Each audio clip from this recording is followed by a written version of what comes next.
Welcome back to Money and Mantras, the podcast where we take a look at the connection between what we think, what we believe, and what we say to ourselves, and ultimately what we create in our lives. Today, we're getting into something that is running in the background of your brain pretty much every day, your subconscious mind. Think about it. You consciously say, I want to make more money. I want to be successful. I want to have more freedom. But somehow, somewhere underneath all that, your subconscious might be whispering, yeah, but people like us don't make that kind of money, or, yeah, money is hard to come by, or, it's just not that kind of person. Here's where the mantras come in. Today, we're going to explore the subconscious mind and how it works, where some of our beliefs about money and success come from, why repetition matters, and how we can use mantras to intentionally start changing the conversation that happens within our heads. I'm Bob, that's Vipin. There's 6 inches between our ears, Vipin. Let's talk. Oh my God, these 6 inches are so powerful. I think my head's pretty big, so it might be about 8 inches. 12 inch. It's a big head, man. It's a big head. It's a big head, mostly full of ego and things that get in the way. Bad programming for 50 plus years. So here's kind of the research on this, and it's a lot of people in the neuroscience world have said this recently. I'm not going to quote the research, but I can find it if somebody contacts me, that most of our subconscious beliefs are set by the time we're 8. That's fascinating to me. And these ingrained habits of thinking, you don't even know how to think at that point. The brain's not even fully developed, I don't think. And so these things get inside our head from repetition. You know, kids always ask questions over and over again. They're very curious because their brain's empty and they want to ask questions to fill up with information. And so they're learning from their parents or their family members or people in their community, whatever is going on in their brain. And it gets in their head and then it starts to sink in, and then they start to validate what's really true, what's not true. So there's been a lot said about the subconscious mind. Some of the other folks have said that about 85 to 90% of our behaviors are based on subconscious mind. That consciously we're kind of on an auto repeat world. We tend to have habits that are long ingrained. I think there's room for improvement there. I don't think it's all 85% subconscious. I think there's a consciousness level that we can get to with our thought process, asking questions, which we've talked about last week, shifting our mindset through movement. We talked about exercise and music, and we've talked about getting out of your own head by getting excited about something, asking questions like we just said. So there's ways to shift your thoughts, but how do you get inside the subconscious mind? I was listening to a guy who's one of the experts in the subconscious mind a couple of months ago. I think he was in Seattle for a conference in May or June. I didn't get a chance to go, but I wanted to go, and it was interesting how they'd been planning it out for a year, and they were promoting it on Facebook and other places, and it happened. And he's quoted as saying there are these. One of the easiest ways is to listen to subliminal. I can't say that word anymore. Subliminal. Yeah. Tapes is what he had done for himself. He listened to a lot of those tapes to kind of program his brain while he was going to sleep. And, there's studies that show that you run an ad subconsciously, TV people run ads and they put subliminal messages in there. And then they associate, Pepsi did a big thing, was falling behind with Michael Jackson. Michael Jackson didn't even drink pop, but he did Pepsi ads, and all of a sudden people associated excitement with Pepsi. It was the new generation, right? It was Pepsi is the new generation, Coke is the old hay. And so anyway, association, programming yourself, you do enough ads, you do enough reinforcement, something's going to stick in your brain. And so that's what the subconscious does is works on deep ingrained beliefs and patterns of thinking. Our brain's designed to understand and look for patterns. Everything that we do is based on patterns of thinking. And so for me, understanding this and really kicking this in, like I said, I've told you, I've had mantras for decades, right? I told you one of my old mantras is I believe I'm always divinely guided. I believe I always take a right turn in the road. I believe God will always make a way, even if there is no way. That's from Norman Vincent Peale, the guy who wrote Power of Positive Thinking. I have a Hindu mantra, which I haven't talked about much with you, but I'll say it. And it's Om Namo Bhagavate Shivaha.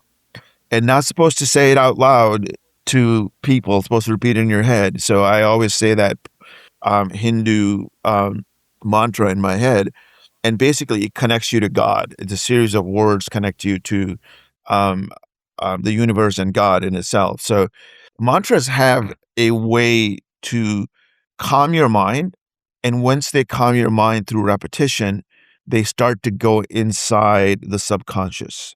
And so that is the power of mantras. And mantra japa is the mantra repetition. And I told you already that I read a book on it 30 years ago.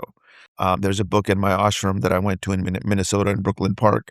So it's fascinating to me that we're sitting here in August 9th of 2026, and we're talking about an ancient methodology or protocol to shift our brains, to shift our thinking. Mm-hmm. And neuroscience has come a long ways to validate.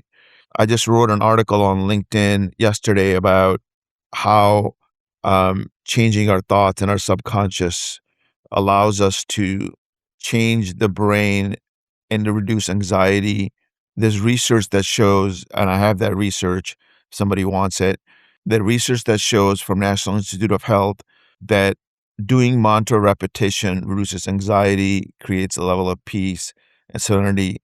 And mantra-based meditations are known to have these amazing effects. So is all this making sense to you? I know you're listening in a very Yeah. attentive sort of way. Yeah, Well, it does, because I was just thinking about this. So the whole money, the whole mantra thing is a lot like muscle memory for your that's it. brain. I mean, because when you're used to doing something repetition wise for when you're doing work or whenever you're doing whatever it is that you do, the mantra thing is a lot like the training that you give yourself when you're doing, pouring this and making that, or when you make your favorite breakfast, for breakfast, or your favorite dinner. It all is in your head, and you have to grab this and you have to grab that. Whereas the mantras are kind of teaching your brain that there's muscle memory besides just going out and doing things with your extremities. It's also in your head. Yeah, yeah. And so, brain is a muscle, right? You've heard the Hmm. people talk Right. about the brain is a muscle. And so it expands the more you work it out. And there's been studies done on people. I just read some sort of a statement, or I didn't read the research. There's some article about a very high percentage of people who retire pass Hmm. away within a few years after retirement. And they don't work their brain like they used to, and their health deteriorates. They don't have a sense of purpose or meaning. And the other thing that's interesting is people who do puzzles and people who play games with their mind, simple um, crossword puzzles to card games to Yep. whatever games that challenge their brain, they stay active. And with community, the dialogue and interactions with people, we all need that. So go ahead. Well, my mom and stepdad, they play games every single day. They do crossword puzzles and they do Sudokus, and they write. They're the typical older people that'll sit in a restaurant at a table for like an hour and a half, and they do a puzzle or two every single day, and then they write a little note about what their day was like on these puzzles, and they've got books and books of these things, and I believe it keeps them sharp. When you talk to them, they're in their 80s. You can tell obviously that they're older, but they're sharp as a tack. They've got something to say. They know what's going on, and I believe Yeah. that's what helps them out. Yeah, and my wife Jill's mom played a lot of puzzles and things. She lived till 80, and with her health, I didn't think she was gonna live that long. She was a little bit overweight Hmm. and had some health problems, but I think she kept her brain sharp as a tack because she played Sudoku and she played crossword puzzles every single day, and she used her brain. She was a teacher, so she knew how to use her brain in such a way. So using our brain and a muscle, like you said, muscle memory, the fastest way that I can tell you to get inside the conscious brain, and we're going to repeat this theme probably throughout not only this podcast, but over and over again, is I talk about meditation a lot and I talk Hmm. about mantras a lot. and we talk about money a little bit because money is such a rational thing we all need.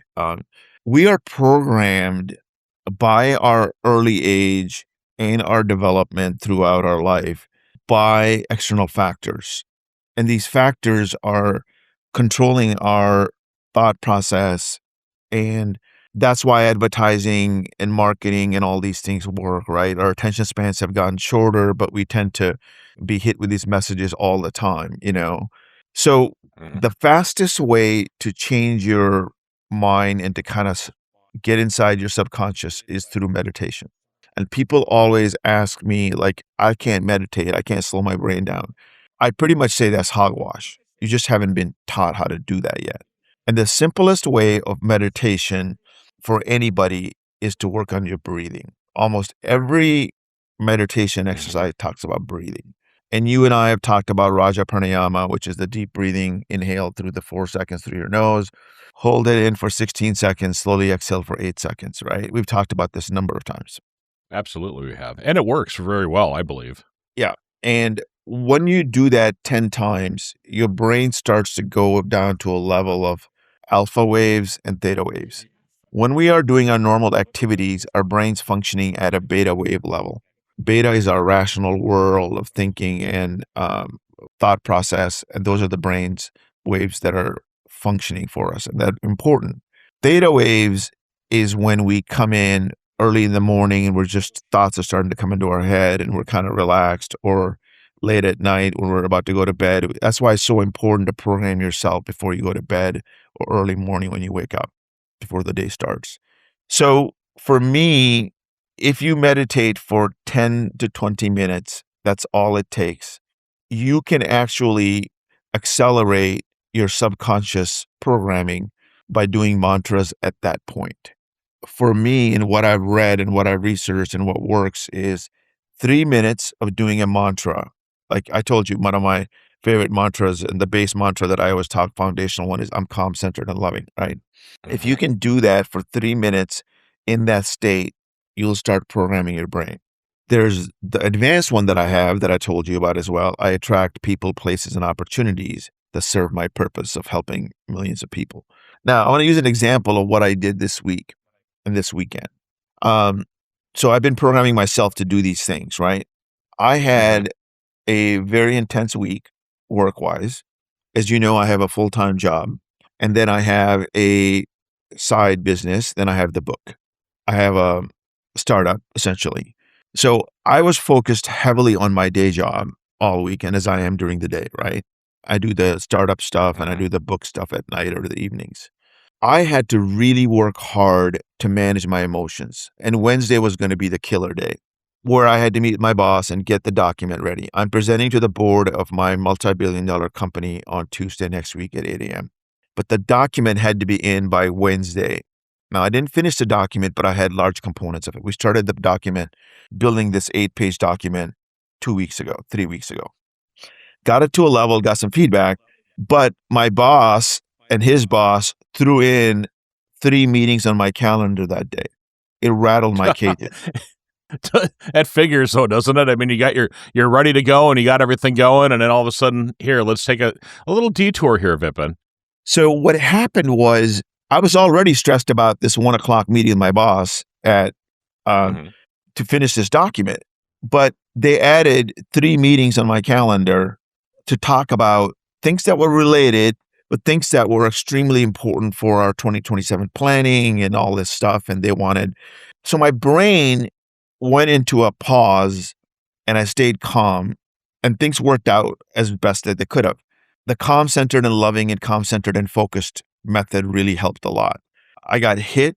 I had to respond on the fly, had a client meeting, all of this craziness. And then the next day, I was exhausted.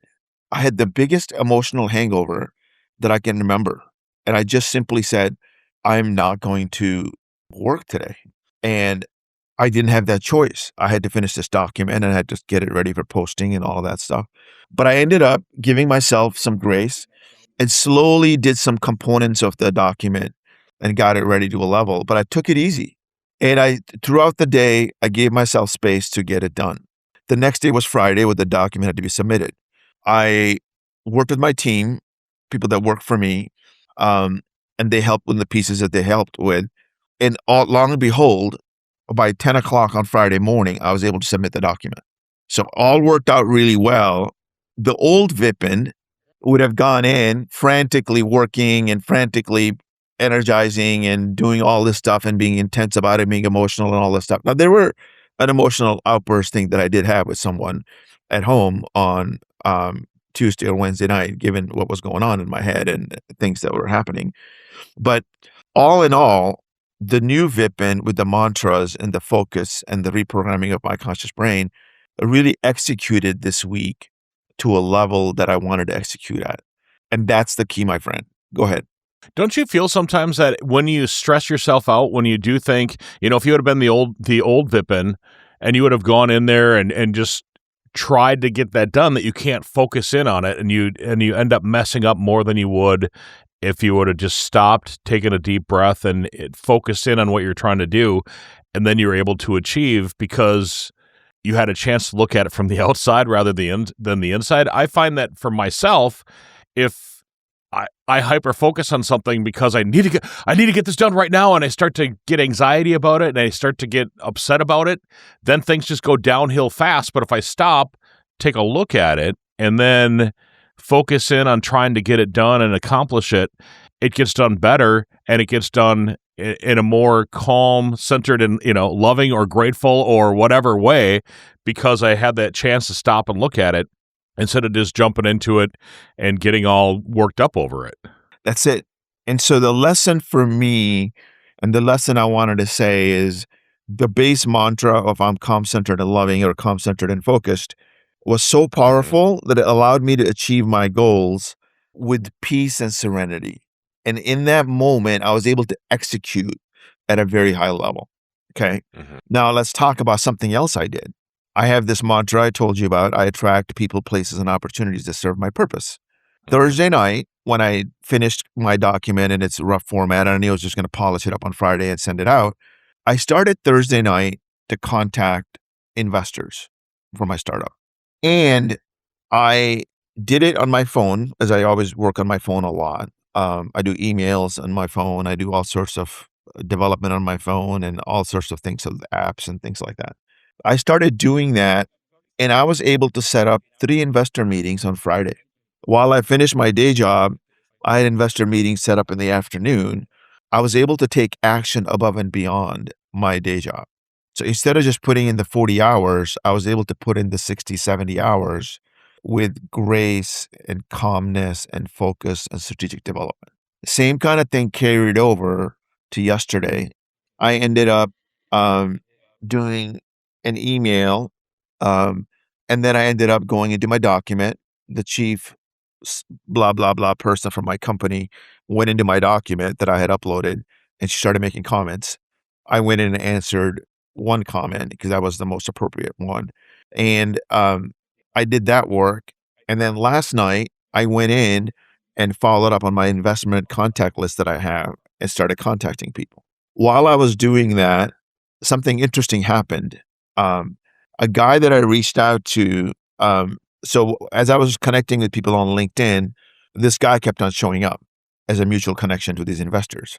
So I reached out to him with the same message, and I'm like, hey, I'd love to get your feedback. You're showing up a lot with my investors. Would love to talk to you, maybe you being an advisor. And he was a smart ass. He's from Florida. It's 10 o'clock at night, his time, or 11 o'clock at night. And he's like, you wouldn't be contacting, cold emailing people, blah, blah, blah, if you already had this going on. And instead of being offended or being whatever, he challenged me, right? He's like, he was an antagonist. I calmly said, LOL, positive message. And I said, here's really what's going on. And here's why. I go, do we know each other? I know we're connected, but we have a lot of mutual friends. We have like 15 or 20 mutual connections, this guy and I. I don't know how I met him, but I met him on LinkedIn somehow. Anyway, the point being is he could have rattled my cages. He didn't. He threw me a twist, kind of a test. Is my ego going to be affected? And within the hour, a venture capitalist reached out to me and said, hey, we'd love to talk more about your thing on LinkedIn while I'm doing this on my phone, on my laptop last night. And so what's fascinating is I get this test. I don't get rattled by him. I let it be. I respond back professionally and nice in a kind of humorous sort of a way. And then this other guy gets back to me and there's an opportunity for developing a relationship with him and pitching the investor deck, blah, blah, blah to him. So the point being is, in a graceful way, I was able to take all this action. And last night, I had 280 contacts of these venture capitalists that invest in blah, blah, blah. And I was able to reach out to 100 of them last night. Okay. 85 of them. I had reached out to 15 of them on Thursday night. One of them got back to me this morning, and he's pretty well connected. And so it's just, what I'm saying is, this brain subconscious belief has not given me what I want manifestation wise just by thinking about it, and magic all of a sudden happens. What the subconscious brain and the programming that I've been able to do, I attract people, places, and opportunities that serve my purpose, allowed me to take action. So the subconscious brain allowed me to take action on Thursday night, allowed me to take action all the last 2 weeks of my day job. And then above and beyond, I was able to do this piece. And now, as things that I'm manifesting are progressing, people are going to say, well, he got lucky. He just had this thing and he's really smart. No, it's like, oh, he's just lucky. We've talked about that so many times. It's not that you're lucky. You're making your own luck by doing stuff and by creating that opportunity rather than just waiting for it to fall on your lap. You actually have to get out there and do stuff in order to be lucky. It's exactly right. So people say, I was talking to somebody about about a family member who was on the dean's list of every single quarter at the business school at University of Washington. And people are like, well, she's lucky. She's working for this hot startup and she is working for this company and is doing really well. And you didn't realize that all those sleepless nights that she stayed up late all through high school to get into business school, once she got in there, she did her extracurricular activities, and then she studied real late at night every single night and made the dean's list. And then she hustled to get an internship. She got 2 of them at Johnson & Johnson and somewhere else. And then she hustled to get this job. She had 3 offers. She picked the right one. And now she's working for this multi-billion-dollar startup. Well, she's lucky. Yeah, but she's a manifester. She's the master manifester that I know about because she takes action. Now, one thing I want to say about the mantras and subconscious mind is, you can manifest things and you can take action. And this is how you really manifest things, is by thinking. And subconscious mind determines your behavior, determines your actions. Your mind also does it, but your conscious mind can easily be persuaded left or right by an ad. A Pepsi ad makes you want to get it, or a pizza ad from Domino's makes you want to get a pizza. A beer ad will make you want to get a beer. That's easy. But the subconscious mind, that's where the real muscle is, right? That's what will tell you, hey, this beer thing is interesting, but let's not get going on this beer thing because it's going to get in the way of the hangover and executing tomorrow. So anyway, one of the things that's important about the subconscious mind is it helps you determine who you are and the person you're becoming. So it's not only important to achieve a certain amount of things, it's really important to realize, what kind of a person do you want to be? And then based on the things that you want to be, you take the action in a method, in a way that doesn't stress you out. I've told you this before. I've had depression. I've had anxiety. I take a sleeping pill for anxiety every single day. I also have developed all sorts of stuff, coping mechanisms and mantras and all sorts of stuff to be able to succeed on top of it, right? So for me, the big thing really is around being the person that I want to be, the calm-centered, focused, calm-centered, loving person. And I'm able to execute while being the person that I want to be. I leave the outcomes to the universe, to the higher powers, but I take action on things that I want to take action on. So you were going to pause for a second. You were going to say something. Well, I was going to say, a lot of this is all mindset too. It's not like I want to be a millionaire. Instead of saying I want to be a millionaire, it's like I can make more money without sacrificing who I am. Or I'm building a healthy relationship with money, therefore I'm able to grow it, rather than I am a millionaire or a billionaire. You just got to have to, add a little bit to it, not just that whole hope, but add a couple of things to it to make it a better, more achievable goal. That's a great point. And this gets to the heart of the book. Money and Mantras, right? We've talked about this book that I'm coming out in late 27, early 28. Hmm. Money and Mantras is about creating inner wealth. Inner wealth is about fulfillment. We need to be, notice I didn't say want, we need to be happy with what we have. We need to have stability and gratefulness with what we have and be good stewards of what we have. That's the need. What we want on top of that can come, and it will come if you believe that you are that person that is worthy of receiving all of that stuff. It will take time. We've talked about persistence and perseverance a lot. I wrote an article about it on LinkedIn a couple of weeks ago. The key really is, do you have a goal that is in alignment with what you truly want and what you need? What we think we need and what we think we want need to be aligned together. This is where Money and Mantras comes in and work in the inner self. You need to really make sure that you don't think that getting $1 million is going to make you happy. People with money are as unhappy as they were without money. Their problems are bigger. Yep. Everything gets exemplified. They may not have the problems of food or shelter, but they may have a problem of a camera that they're watching all day long on their cars in the garage, and they got anxiety Right. about somebody breaking into their house or whatever, they're on travel or their dog or whatever the situation is. And I think I mentioned this research to you before. The average income, research has shown that this came from Mark Manson's book and his podcast, somewhere around $100,000 a year. Anything on top of that is an indirect correlation of happiness. So you need to be able to make $100,000 a year kind of a thing to be happy, but anything more than that doesn't add to your happiness level. But to be able to have basic information, basic money, it doesn't have to be 100 grand depending on where you live, blah, blah, blah. But the point being is there's a level where any money on top of that isn't adding to your happiness quotient. As long as your basic needs are met, your food, shelter, transportation, insurance, as long as those things are met and you've got a little bit to save for your future. I mean, I think that's kind of what Mark was going to when he talked about that. Yeah, I totally agree. And that's kind of the key. But getting it back to the inner wealth mantras and all of that stuff is all working on your inner self. Like you said, the 6 to 8 inches that we got between our ears, the brain, subconscious brain, that's what we got to work on. We got to program it. And we got to program it through meditation. We got to program it through mantras. We talked about this mantra-based mantra. Please, please, please, if you're listening to this, do this mantra. It will change your life. Repeat it often. Repeat it for 3 minutes a day minimum. I'm calm, centered, and loving. If you want to go to an extra level, use the advanced one. Develop a purpose.